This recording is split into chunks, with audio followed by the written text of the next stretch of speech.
At some point in the iron game, almost everybody injures their lower back. It's just the cost of doing business. And then some of us do even worse to our backs, like getting blown up.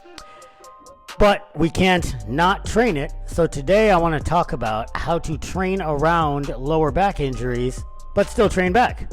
So I'm doing an upper back session today, starting with bilateral rows on the hammer strength machine.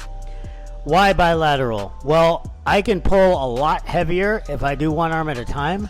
However, that twisting motion is what really aggravates my lower back when it gives me a hard time, which it's been doing the past couple weeks, and so I've been avoiding twisting by doing my row bilaterally. Also, the pad and the fact that it's a machine gives me a lot of stability as opposed to having to hold myself in a bent over position doing barbell rows, which is actually my favorite.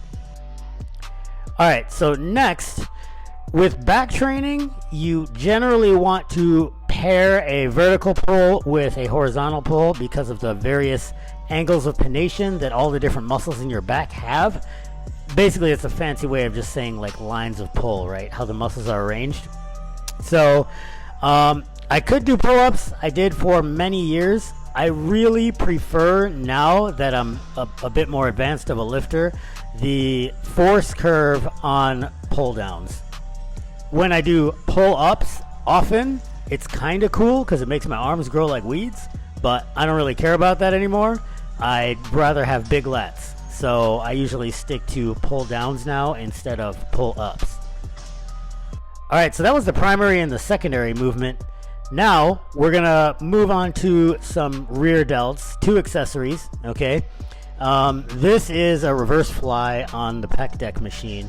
Again, more machines means more stability, so I can keep the stress in the muscle and not have to, stay in a kind of bent over position where most of the good free weight back exercises are, like bent rows, deadlifts, T-bar rows, things like that.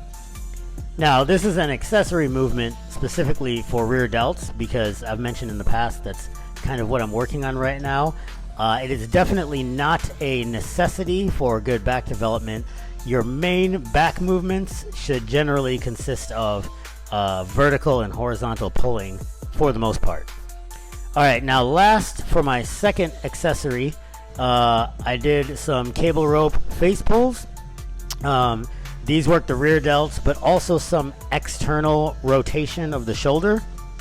I should probably film this from a different angle so you can see how I'm gripping the rope. You can kind of see at the top. I grab the rope with kind of a double overhand grip, and then you want to pull your elbows back and then rotate your shoulders up like you're doing a front double bicep or a Cuban press if you're familiar with those.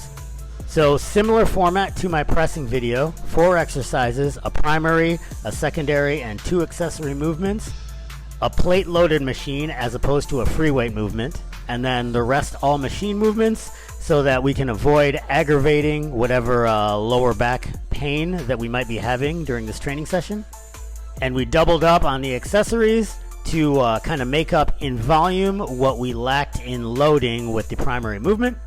Now, if you're actually injured, I'd recommend doing what you gotta to get well first. But there's usually a way to work around nagging aches and pains. Remember, consistency is a superpower, so stay in the fight.